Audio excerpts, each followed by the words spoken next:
स्वागत है आप सभी का exams with MS YouTube channel पर। और आज की इस वीडियो में हम देखने वाले हैं क्लास 12th केमिस्ट्री का प्री बोर्ड 2021 का पेपर। दोस्तों आप इस पेपर का यूज़ अपने मॉडल पेपर की तरह अपनी बोर्ड परीक्षा में केमिस्ट्री सब्जेक्ट की तैयारी के लिए कर सकते हैं। तो चलते हैं देखते हैं कि इस प्री बोर्ड के पेपर में कैसे प्रश्न आए हैं। और हाँ दोस्तों, ये केवल मॉडल पेपर है, यही क्वेश्चन आएंगे ऐसा मैं बिल्कुल भी नहीं कह रहा हूँ। एग्जाम में यही कन्फर्म क्वेश्चन है, ऐसा नहीं है, ये केवल एक मॉडल पेपर है। तो सबसे पहले यहाँ पर 70 नंबर का पेपर है, 30 के प्रैक्टिकल होते हैं, 3 घंटे 15 मिनट आपको मिलेगा। सबसे पहले यहाँ पर निर्देश कुछ है, उनको ध्यान से पढ़ लीजिए। 15 मिनट प्रश्न पत्र को पढ़ने के लिए होते हैं, आपको पता है।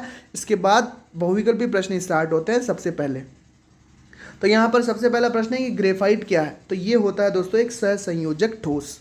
अगला प्रश्न है हमारे पास बहुविकल्पी कि आसुत जल या शुद्ध जल की मोलरता क्या होती है। तो ये होती है 55.56 मोल प्रति लीटर। अगला प्रश्न है कि वह धातु या धातु जो HCl अम्ल से H2 विस्थापित नहीं कर सकती वो कौन सी है। तो दोस्तों वैसे तो मैग्नीशियम है, लेकिन डाउट है। अगर आपको इसका सही उत्तर पता हो तो कमेंट बॉक्स में ज़रूर बताना। नेक्स्ट है हमारे पर्पल ऑफ कासियस क्या है।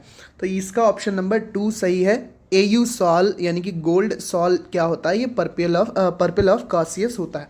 अगला प्रश्न है हमारे पास कि निम्न तत्वों में लैंथेनाइट तत्व कौन सा है। तो सीरियम जो है ये एक लैंथेनाइट तत्व होता है। हम जानते हैं कि F ब्लॉक की जो पहली सीरीज होती है उन्हें लैंथेनाइट्स या लैंथेनोन्स कहते हैं। तो सीरियम से ल्यूटीशियम तक 14 तत्व कुल होते हैं लैंथेनाइट्स में। तो सीरियम इसका ऑप्शन करेक्ट है। अब चलते हैं दोस्तों हम अपने नेक्स्ट पेज पर और देखते हैं कैसे प्रश्न पूछे गए हैं प्री बोर्ड परीक्षा में। अगला प्रश्न है हमारा लास्ट बहुविकल्पी प्रश्न है, कौन सा एक डाइसैकेराइड है। तो सुक्रोज जो होता है C12H22O11 ये एक डाइसैकेराइड होता है। अब दोस्तों 2-2 नंबर के प्रश्न आ चुके हैं। 2-2 नंबर के प्रश्न में कैसे प्रश्न पूछे गए हैं। सबसे पहले ठोस अवस्था से पूछा गया प्रश्न की जालक बिंदु किसे कहते हैं। तो शॉर्ट आंसर टाइप क्वेश्चन है, इसको आप लिख सकते हैं। अगला है परासरण दाब की परिभाषा लिखिए। परासरण दाब ऑस्मोटिक प्रेशर की डेफिनेशन आपको देनी है। नेक्स्ट क्वेश्चन है अभिक्रिया के वेग की परिभाषा लिखो कि अभिक्रिया का वेग क्या होता है। ठीक है, ये रासायनिक बलगतिकी से था। अगला प्रश्न है डाइसैकेराइड किसे कहते हैं। क्वेश्चन नंबर 3 स्टार्ट हो गया है, ये भी 2-2 नंबर के प्रश्न है। पहला प्रश्न है तीसरे का कि रेडॉक्स विभव किसे कहते हैं। अगला प्रश्न है कोलाइडी विलयन बनाने की जल अपघटन विधि का रासायनिक समीकरण लिखिए। और नेक्स्ट प्रश्न है थर्ड का कि पर्किन अभिक्रिया या पार्किन अभिक्रिया का रासायनिक समीकरण लिखिए। पार्किन अभिक्रिया का आपको रासायनिक समीकरण लिखना है। अगला प्रश्न है हमारे पास कीलेट पर संक्षिप्त टिप्पणी लिखिए। तो कीलेट जो उपसंयोजन यौगिक वाला चैप्टर है कोऑर्डिनेशन केमिस्ट्री, उससे पूछा गया है कीलेट क्या होते हैं, उन पर आपको शॉर्ट नोट यानी कि संक्षिप्त टिप्पणी लिखनी है। क्वेश्चन नंबर 4 स्टार्ट हो गया है। तो 4 का जो पहला प्रश्न है वो है फ्रैंकल दोष और शॉर्टकी दोष में अंतर लिखिए। फ्रैंकल डिफेक्ट और शॉर्टकी डिफेक्ट में आपको अंतर लिखना है। ठोस अवस्था से ये प्रश्न 3 नंबर का प्रश्न है ये। अगला प्रश्न है 27 डिग्री सेल्सियस पर डेसीमोलर यूरिया विलेन का परासरण दाब ज्ञात करो। 3 नंबर का न्यूमेरिकल है। यूरिया विलेन पर बहुत ही न्यूमेरिकल पूछे जाते हैं, लगभग हर साल यूरिया विलेन पर न्यूमेरिकल आता है। तो यूरिया विलेन के न्यूमेरिकल ज़रूर अच्छे से सॉल्व करके जाना दोस्तों। अगला प्रश्न है हमारे पास कि इलेक्ट्रॉनिक विन्यास के आधार पर अक्रिय गैसों की आवर्त सारणी में स्थिति की विवेचना कीजिए। तो 18वें समूह में होती है, इनको इलेक्ट्रॉनिक विन्यास के आधार पर आपको बताना है। अगला प्रश्न है कि सल्फर डाइऑक्साइड बनाने की प्रयोगशाला विधि का रासायनिक समीकरण लिखिए। इसकी निम्न के साथ अभिक्रिया का रासायनिक समीकरण लिखिए।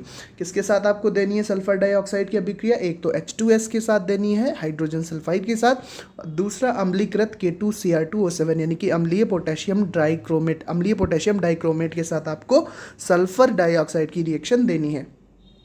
अगला न्यूमेरिकल आ जाता है। क्वेश्चन नंबर 5 स्टार्ट हो गया। न्यूमेरिकल पूछा गया रासायनिक बलगतिकी वाले चैप्टर से कि एक प्रथम कोटि की अभिक्रिया 10 मिनट में 20% पूर्ण हो जाती है, तो अभिक्रिया 75% पूर्ण होने में कितना समय लगेगा। log 10⁻2 की वैल्यू दी है 0.3010।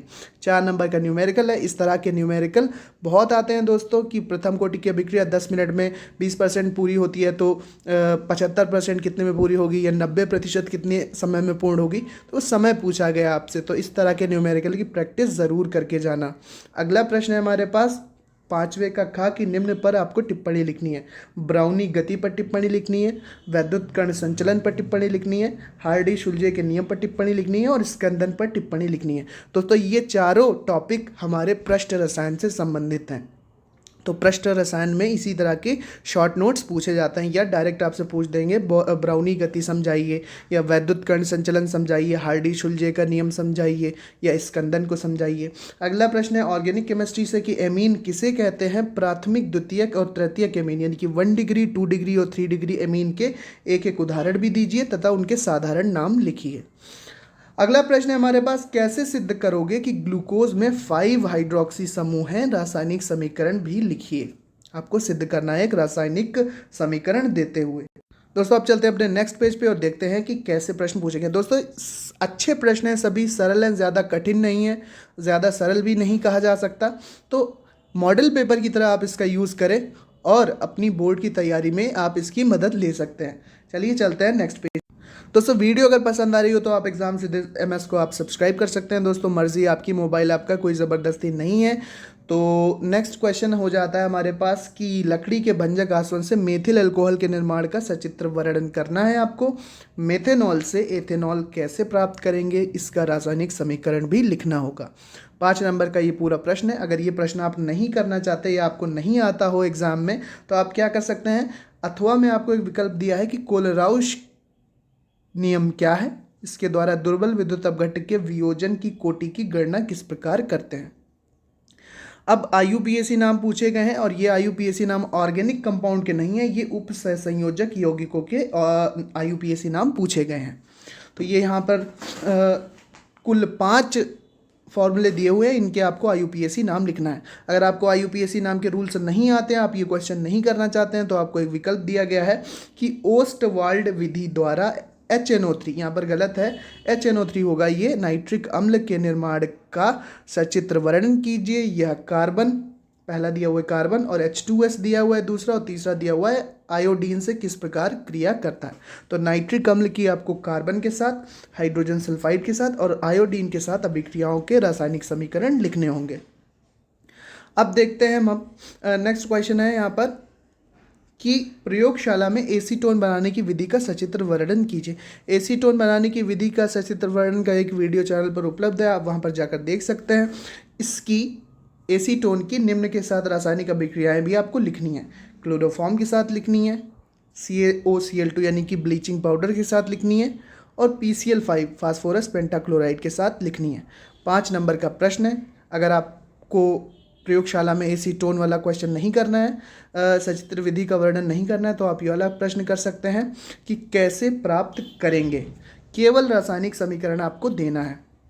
नाइट्रोबेंजीन से एनिलीन कैसे प्राप्त करेंगे, केवल रासायनिक समीकरण देना है। इसके बाद ग्लूकोज से ग्लूकोनिक अम्ल कैसे प्राप्त करेंगे, फिर एनिलीन से क्लोरोबेंजीन, फिर स्टार्च से ग्लूकोज, और फिर फार्मिक अम्ल से एसिटिक अम्ल कैसे प्राप्त करेंगे, इनका आपको रासायनिक समीकरण देना है। अगला प्रश्न है हमारे पास, प्रयोगशाला में एथिल एमीन बनाने की विधि का सचित्र वर्णन कीजिए। इसकी निम्न के साथ रासायनिक अभिक्रिया का समीकरण भी समझाइए। तो एथिल एमीन बनाने की विधि का, प्रयोगशाला विधि का आपको सचित्र वर्णन करना है, और फिर एथिल एमीन की आपको HNO3 नाइट्रिक अम्ल और हाइड्राजोइक अम्ल N3H के साथ अभिक्रियाएं लिखनी हैं। अब चलते हैं दोस्तों हम अपने लास्ट पेज पे और देखते हैं कि कौन से प्रश्न पूछे गए हैं pre board exam chemistry class 12th के इस पेपर में। तो अथवा में क्वेश्चन दिया हुआ है कि अगर आपको एथिलेमीन लैब में नहीं बना वाला क्वेश्चन नहीं करना है जो पीछे दिया था, तो आप ये कर सकते हैं, क्या होता है जब केवल रासायनिक समीकरण आपको लिखना है कि ओजोन पोटेशियम फेरोसाइनाइड विलयन में प्रवाहित की जाती है। केवल रासायनिक समीकरण दे सकते हैं आप। फिर दूसरा है अमोनिया क्लोरीन के आधिक्य में क्रिया करती है।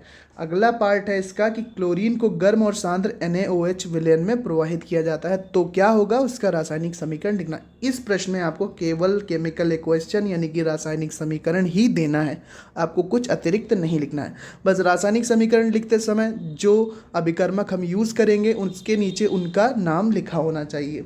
एथिल अल्कोहल को लाल फास्फोरस व हाइड्रोजन आयोडाइड के साथ गर्म करते हैं, इसकी भी आपको रासायनिक समीकरण लिखनी है। और फिर एसीटोन की अमोनिया के साथ अभिक्रिया का भी आपको रासायनिक समीकरण लिखना है।